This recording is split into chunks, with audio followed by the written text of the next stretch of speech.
Bonjour à tous, bienvenue sur Marketing on Heels. Je suis Amy et on va retrouver aujourd'hui Ella de la marque Pénuel. Donc Ella est une entrepreneuse qui a créé sa propre marque et aujourd'hui elle va nous en parler un petit peu plus. Ella, si tu peux nous parler de ton projet, te présenter rapidement puis après on va parler de ton goût pour l'entrepreneuriat. D'accord, bonsoir tout le monde. Moi c'est Ella, voilà. Alors pour parler de mon projet, c'est assez rapide, assez simple. C'est la création d'une marque de maquillage. Voilà, c'est une idée que j'avais depuis pas mal de temps, plusieurs années. Et là, voilà, il y a à peu près un an, j'ai décidé de me lancer officiellement. J'ai créé la marque de maquillage Pénuel qui est encore entre guillemets dans les coulisses, mais qui sera très très très bientôt disponible sur le marché. Voilà. D'accord, super. Du coup, est-ce que tu peux nous en dire un petit peu plus, grosso modo, sur du coup, le contenu de ton produit, à qui il s'adresse et Mhm. dans quel contexte en fait tu l'as créé concrètement? Ouais. Alors, en gros, les produits, c'est voilà des produits de maquillage et la première collection qui sera disponible en vente de cette année, c'est trois palettes de fard à paupières et des rouges à lèvres. Euh, D'accord. donc pourquoi trois palettes? Parce que chacune des palettes contient, en fait ensemble les trois palettes font un peu le tour de tous les goûts. Mhm. Donc il y a une palette pour celles qui préfèrent le naturel, le soft, le nude. Il y a une palette pour celles qui sont un peu plus couleur, voilà, et une dernière palette pour celles qui aiment voilà l'excentrique, les paillettes, tout ça Mhm. là. Et donc ensemble les trois palettes couvrent un peu tous les goûts. Et D'accord. c'est à peu près ça, c'est une marque avec des produits qui respectent la peau, qui sont non testés sur les animaux et qui sont voilà faits à base de pigments naturels. Donc c'est à peu près ça, que ce soit les fards à paupières ou les rouges à lèvres. Ça, c'est la première collection, mais après, effectivement, il y a tout plein de belles choses qui vont arriver après. D'accord, donc Et oui, t'en es dans une première phase finalement bah là, tu as tes premiers produits qui sont déjà créés, qui sont, j'imagine, à la qui, commercialisation. ouais, qui sont en cours de création. Donc là, les échantillons sont arrivés et ils sont passés par voilà test que je vérifie bien que c'était bien tout ce que je voulais. Et donc là, les échantillons ont été validés. Donc la production de la première collection est en cours. Ok, très bien. Bah écoute, c'est quand même un bon début parce que ça veut dire que Mhm, t'es passé par toutes les étapes déjà des premiers pas de la création d'entreprise. Donc du coup, je mhm. voulais savoir qu'est-ce qui t'a donné envie d'entreprendre, dans quelle dynamique en fait finalement, qu'est-ce qui t'a intéressé par l'entrepreneuriat et comment t'es un Ouais. peu tombé dedans finalement? Alors, il faut savoir qu'au départ, enfin, j'ai eu un parcours assez atypique parce que j'étais pas du tout dans ça au début. Au départ, quand j'ai commencé mes études supérieures, je voulais devenir actuaire. Mhm. Pour ceux qui savent pas, donc c'est en gros, des experts en gestion du risque financier. Et donc j'ai fait un bac S et tout ça. J'ai fait 2 années de prépa maths physique et après j'ai intégré une école d'ingénieur en statistique. Et D'accord. donc jusque-là, tout se passait bien. Mhm. Sauf que j'avais toujours cette idée-là du fait que je me sentais pas en fait prête à passer entre guillemets toute une vie à faire la même chose, le même travail, Mhm. dans la même entreprise. Voilà, c'était plus j'avançais, plus je me rendais compte que bah c'était pas fait pour moi. Au bout de la deuxième année d'école d'ingénieur, je me suis juste dit que ben, je voulais pas continuer et que je voulais plutôt suivre la voie de mon cœur, la voie de, voilà, ce que j'aimais, mes désirs. Mhm. Et c'est vrai que ça a été, le tournant a été assez difficile Mhm. parce que, ben, quand j'ai arrêté l'école d'ingénieur pendant 2 ans, ben, je me suis à peu près cherchée. Ouais. Je suis pas forcément tout de suite retournée en cours parce que je savais pas exactement ce que je voulais. Et ce qui s'est passé, c'est qu'au fur et à mesure autour de moi, j'avais beaucoup de compliments sur mon maquillage, sur la façon dont je me maquillais et tout. Mhm. Et puis, un jour comme ça, il y a quelqu'un qui est venu me voir, quelqu'un de mon entourage, une amie, et qui m'a dit, elle devait se marier, du coup, l'été de cette année-là. Et elle m'a dit, oui, bon, à mon mariage, c'est toi qui me maquilles. Et elle m'a pas trop laissé le choix. Et donc, c'est comme ça que mon univers, entre guillemets, a un peu commencé à se créer. Après ce premier maquillage, j'ai commencé à avoir plusieurs demandes, voilà, de mariés, de demoiselles d'honneur et tout ça. Et plus ça allait, puis je me suis dit, bah, j'aime bien cet univers-là. Et en plus de ça, ben, j'ai toujours envie de monter des projets, voir des trucs naître de A à Z et tout. Et je me suis dit, bon, bah, pourquoi ne pas allier tout ça et Mhm. créer une marque de maquillage. C'est bien, Et c'est c'est... comme ça qu'après, voilà, je me suis inscrite en master à Rennes 1 pour Mhm. apprendre bah, la gestion d'entreprise, la création et la gestion d'entreprise. Et après, je me suis lancée et je me suis dit, voilà, c'est ça que je veux et je me suis lancée. Ah oui, donc c'est super. Enfin, donc ça veut dire que tu as déjà utilisé les compétences que tu avais, les compétences techniques. Tu l'as Mm, allié finalement à ton ambition et tu as complété ton savoir-faire par des connaissances de gestionnaire pour mener à bien ton projet de A à Z. c'est ça. Et au final, tu as réussi à aboutir à un premier produit, Mm, à un premier échantillon. Enfin, je pense que c'est le rêve de pas mal de personnes de d'avoir leur mhm, propre produit, le produit oui, imaginé qu'ils peuvent avoir finalement dans les mains après plusieurs mois de travail, parce que j'imagine que ça t'a pris quand même pas mal de temps. Euh, et du coup, ouais, ça m'a pris énormément de temps. t'as réussi à monter, enfin à avoir ton premier produit entre les mains en à peu près combien de temps, si tu peux nous donner une indication?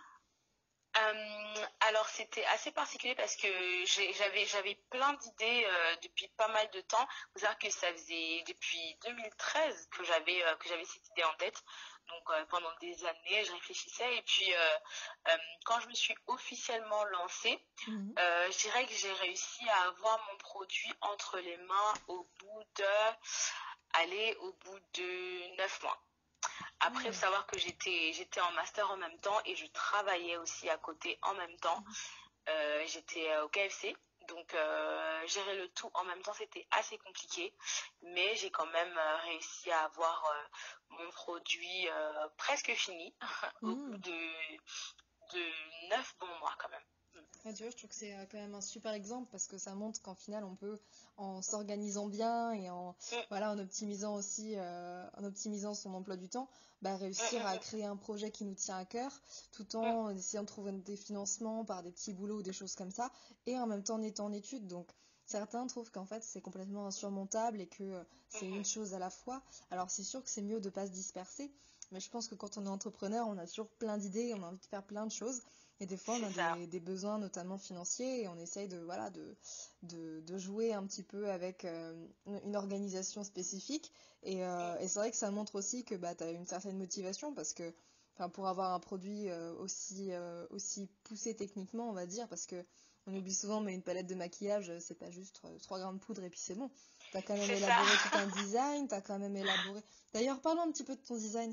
Pourquoi ce Mhm, logo de diamant? Parce que j'ai cru comprendre que tes palettes étaient, enfin je les ai vues du coup, tes oui. palettes étaient en forme de diamant et du coup Mhm. tu mets en avant que ta marque Pénuel finalement c'est la beauté révélée à travers ce diamant. Alors tu peux nous parler un C'est petit peu plus ça. de ce message que tu veux transmettre? Alors, le message est en même temps simple et compliqué, Mhm, dans le sens où, alors pourquoi le diamant? Parce que pour moi, le diamant reflète pardon, beaucoup de choses. Un diamant, alors je suis pas une experte, hein, mais un diamant à l'état initial, au départ, euh, n'a pas l'aspect attrayant qu'il a en fait quand il est produit fini. Donc mhm, pour moi, ça montre vraiment que on peut regarder une chose qui a un aspect lambda de premier abord, mhm, mais quand on fouille, quand on travaille, quand on va au bout de la chose, quand on creuse dans les profondeurs, on peut trouver quelque chose de précieux. Et pour moi, c'est ça, c'est à peu près ça, parce qu'il faut savoir que la marque et le message que véhicule la marque s'adresse vraiment aux femmes, aux jeunes femmes qui sont comme moi, parce que bah, on le sait tous, être une femme, c'est pas facile, de mhm, c'est toute sûr. façon. Et voilà, c'est vraiment pour dire que on peut sembler toutes pareilles, toutes ordinaires, toutes, voilà, on peut se dire je suis juste moi, mais en fait, quand on creuse, quand on va au fond, on est toutes ce diamant-là qu'il faut juste polir, creuser, tailler, aller au bout, aller en profondeur, et on peut vraiment rencontrer quelque chose de magnifique, quelque chose de pur, quelque chose d'insoupçonné, parce que le diamant, quand on le regarde à Mm. l'état brut, bah, on ne soupçonne pas qu'il sera aussi attrayant et beau que lorsqu'il sera poli, travaillé, tout ça.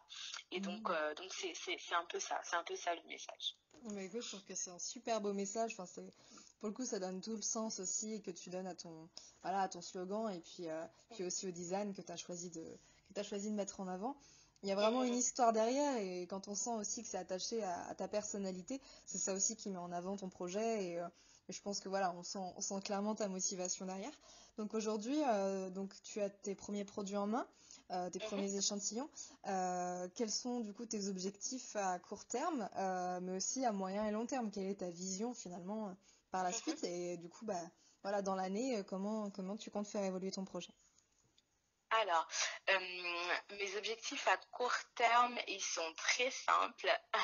C'est de trouver le reste du financement dont j'ai besoin pour tout ce qui me reste à faire. Parce qu'il faut savoir que la production est lancée, certes, mais elle n'est pas entièrement financée. Mhm. Donc là, je suis en pleine démarche pour trouver le reste du financement. J'ai lancé une campagne de financement participatif qui est toujours ouverte d'ailleurs et qui a Mhm. été un succès parce que j'ai réussi à lever pratiquement 5 000 € Mhm.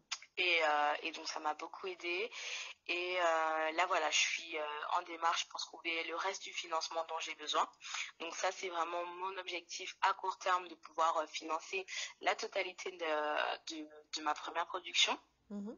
euh, à moyen terme, c'est vraiment tout ce qui va être la com de lancement. Je prévois un grand événement, une grande soirée de lancement, donc au mois de mai. Mhm.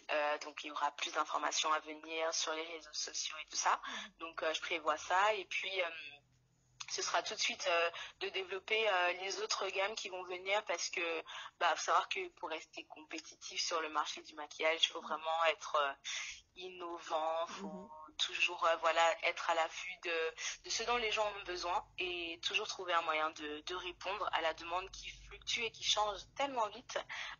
Mhm. Donc c'est vraiment ça mon objectif à moyen terme, de développer la marque, de créer vraiment bien plus qu'une clientèle, c'est vraiment un univers en fait, un univers des femmes qui se retrouvent, en fait des personnes qui se retrouvent dans le message et les produits de la marque. Mhm. Et à long terme, c'est vraiment... il y a tellement d'autres projets qui sont rattachés à cette marque-là. L'ouverture de boutiques, création de salons de beauté, plusieurs choses comme ça. Donc ça, c'est un peu les objectifs à long terme qui sont, j'ai envie de dire, des projets en eux-mêmes. Mhm. donc voilà, c'est vraiment ça le plus gros de mes objectifs dans les temps à venir. Bah, écoute, c'est super. En tout cas, je te souhaite d'atteindre tous ces objectifs. Déjà, Merci. félicitations aussi pour bah, du coup l'acquisition de tes premiers financements. Après, c'est vrai qu'il y a des stratégies à mettre en place. Tu vas pouvoir, je pense, approfondir si tu as une formation en parallèle de gestionnaire. C'est vrai que c'est Mhm. assez complémentaire aussi du côté un peu technique. De toute façon, j'invite tout le monde à te suivre sur les réseaux sociaux pour soutenir ton projet, puisque je pense que voilà, il y a peu de femmes qui se lancent comme ça dans l'aventure et qui surtout se mettent en avant sur les réseaux sociaux voilà, pour faire vivre leur activité, pour promouvoir pleinement finalement bah, ce qui les anime intimement, parce qu'aujourd'hui les femmes, notamment entrepreneuses, se mettent moins en avant. On voit beaucoup plus d'hommes, notamment sur Internet, etc., qui mettent en avant bah, du coup les avant-goûts du business, de l'entrepreneuriat. Et aujourd'hui, je pense que c'est super important de mettre en avant des femmes comme toi, surtout des jeunes femmes qui ont envie de réussir, qui ont les crocs et qui vont au bout de leurs idées. Donc aujourd'hui, j'ai une petite question. Est-ce que tu as fini tes études, c'est ça? Oui, j'ai fini mes études, Mhm. donc j'ai eu mon master 2 en affaires internationales et gestion des PME D'accord. l'année dernière du coup. Donc cette année, tu as 100% dans ton projet. J'aurais bien aimé, Ouais. seulement quand on commence, bah, il faut quand même assurer les arrières parce que la vérité, c'est qu'en tant qu'entrepreneur, il y a une chose qu'on doit se dire, c'est que même si on crée notre entreprise pour que derrière on puisse en bénéficier financièrement, Mhm. la vérité, c'est qu'au début, ben, c'est pas tout de suite qu'on a, voilà, la capacité d'en vivre. Donc aujourd'hui, je suis pas à 100% sur mon projet parce qu'il faut que je travaille à côté pour avoir Mhm. bah, simplement de quoi vivre. Donc je travaille et en parallèle, je suis sur mon projet. D'accord, bah écoute, en tout cas, ça fait plaisir de voir que tu as autant de motivation et que tu t'accroches pour atteindre ton objectif. Ça, c'est sûr qu'il y a toujours cette facette, surtout que quand on crée des produits qui sont un peu, voilà, techniquement travaillés, où il faut passer plus de temps et des financements à mettre en place, ça c'est sûr. Mais après, je doute pas que tu as envie forcément d'élargir ta gamme à terme une fois que tu auras plus de produits dans tes stocks et puis que tu trouves des distributeurs qui potentiellement pourront t'ouvrir les portes de grands magasins, j'imagine, comme Sephora ou ce genre de références reconnues. Alors après, je ne sais pas quelles sont tes attentes en termes de distribution. Est-ce que c'est vraiment ce genre d'objectif que tu as ou c'est vraiment créer une marque propre avec du coup des produits très complémentaires finalement? Alors, c'est vrai que c'est plus la deuxième option. Je suis plus dans une optique de créer une marque en propre, voilà, avec qui ferait vraiment le tour de tout ce qui est produit de maquillage, qui proposerait à moyen et à long terme vraiment le complet, Mhm. tout ce dont une femme peut avoir besoin dans sa trousse de maquillage Mhm. et dans sa salle de bain. Euh, comme je disais aussi tout à l'heure, il y a ce projet-là d'avoir des points de vente en propre, hein, donc de créer des magasins, des boutiques pénuelles et où on pourrait voilà retrouver les produits de la marque. Mais ça voilà, c'est des projets plutôt à long terme. Mais voilà, c'est clair que l'objectif c'est de créer vraiment un univers entier en fait où on pourrait se retrouver, où on pourrait trouver tout ce dont on peut avoir besoin, voilà, au même endroit, dans un même lieu, Mhm. dans un même univers. Bah écoute, c'est vrai que je pense que tu as créé ton propre univers de par ta personnalité de base. Et c'est vrai que voilà, on le ressent aussi voilà, dans toute l'aventure entrepreneuriale dont tu viens de nous parler. Bah écoute, en tout cas, je te remercie d'avoir répondu à toutes ces questions parce que je pense que ça peut en inspirer plus d'un. C'est très intéressant aussi d'avoir des retours de jeunes professionnels, de jeunes entrepreneurs qui voilà, sont vraiment au commencement aussi de l'activité pour aussi montrer la réalité de l'entrepreneuriat et de montrer aussi que même si on est jeune, même si on est une femme, même si voilà, on a des contraintes de temps, des contraintes financières, quand on a quelque chose qui nous anime profondément, on va jusqu'au bout des choses et voilà, tant qu'on ne lâche rien et on a envie d'arriver à notre objectif, finalement on y arrivera toujours, peu importe le moyen, peu importe le temps qu'il faudra. La C'est motivation, clair. c'est essentiellement bah, l'essence même de l'entrepreneuriat finalement. Donc, bah, écoute, en tout cas, je te remercie beaucoup d'avoir pris du temps pour répondre à toutes ces questions. Merci à J'invite, toi. j'invite tout le monde à te rejoindre sur les réseaux sociaux. Donc, je sais que tu es sur Facebook, tu es pas mal sur Instagram aussi. Sur Instagram aussi, c'est ça. Ok. Et du coup, bah, je mettrai un petit peu plus de contenu éventuellement dans un article sur ton projet par la suite. Donc voilà, si ce contenu vous intéresse, n'hésitez pas à vous abonner, à mettre un petit like pour permettre de faire découvrir des talents comme celui de Ella. Voilà, merci beaucoup de nous avoir écoutés. Merci à toi Ella d'avoir pris du temps et, Merci beaucoup. et à très bientôt sur le blog de Marketing en Ile.